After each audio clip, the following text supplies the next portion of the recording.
So, picture this. Panini, not the delicious Italian sandwich, but our protagonist, is in his boss's office for what he thinks is a casual Friday meeting. Little does he know, it's about to get as heated as the sandwich press that makes his namesake. Now, Panini was a big fan of working from home. He loved the idea of attending a meeting in his pajamas while simultaneously petting his cat, Whiskers. His boss, however, had a more traditional mindset. Picture a dinosaur in a three-piece suit, and you've got a pretty good image of his boss. One day, Panini gathered the courage to propose a remote work model to his boss. The boss, not particularly fond of change, reacted as if Panini had suggested they start communicating via smoke signals. After a heated discussion, which involved a lot of hand-waving and the unfortunate use of the phrase, "over my dead body," Panini found himself jobless. But our hero was not deterred. No, Panini saw an opportunity. He set out on a mission to create a region dedicated to remote work, a place where the internet was as abundant as the sunshine, and the dress code was basically wear something. He started small, setting up a hub in his hometown. Then he extended it to neighboring towns. And before he knew it, he had created a network of remote workers stretching across the country. News of Panini's remote work region spread like a trending cat video. Everyone wanted in on it. The idea of working from the comfort of their homes without the hassle of commuting was too appealing. The region grew, and so did its popularity. Meanwhile, back at Panini's former office, things were not looking so good. They were facing a talent drought. The once busy office was now as deserted as a gym after New Year's resolutions wear off. The boss, stubborn as ever, refused to adapt to the changing work landscape, and as a result, the company went the way of the dinosaurs.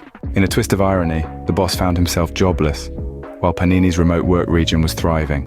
But wait, there's a twist. Just when we thought we had seen the last of Panini's ex-boss, he re-emerges from the shadows, nursing a grudge and a revenge plot. Fueled by his resentment towards Panini's success, he attempts to sabotage the thriving remote work region. He tries to spread false rumors, create discord among the community, and even attempts to cut off their internet connection. But the community, bonded by their shared success, rallies together against the boss's petty tactics.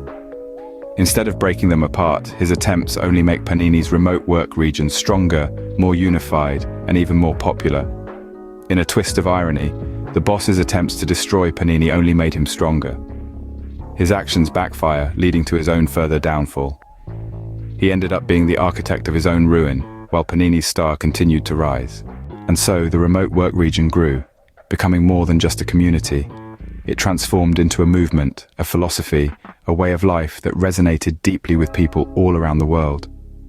The concept of remote work transcended its original purpose, evolving into what can only be described as a religion. Yes, a religion, with more followers than Buddhism, Taoism, Christianity, and Islam combined. Picture this: everyone working from the comfort of their homes or even a beach, laughing and enjoying life while still getting their work done. The concept of having a boss, an overbearing figure dictating your every move, became obsolete. Every individual was their own boss, in charge of their own destiny. And thus, the remote work religion was born, where everyone was their own boss. A world where work-life balance wasn't just a myth, but a reality. So, what can we take away from this tale? That change is an unstoppable force. The emergence of remote work is no fleeting phase, but a transformation in our ethos. Those who adjust, akin to our champion Panini, flourish. However, the paramount takeaway here is to remain receptive to fresh concepts. Because guess what? The next Panini could be right there in your workspace, primed to redefine your work methods. And there you have it, a tale of resilience and innovation. The journey of Panini from a fired employee to the architect of a prominent remote work hub. In today's world is progressively digital. Remember that remote work isn't just an option, it's a lifestyle.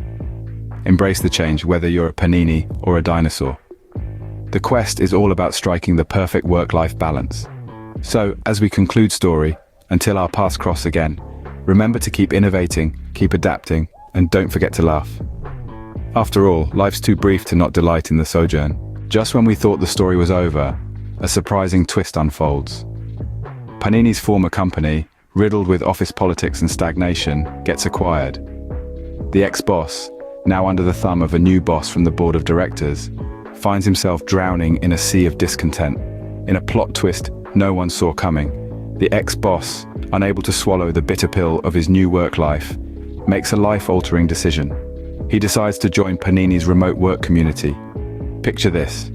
The once stern, suit-clad boss shows up at Panini's remote work hub, wearing swimming shorts, suntanned, and with a gleam in his eyes that screamed freedom. Panini, ever the bigger person, welcomes his ex-boss with open arms into the community.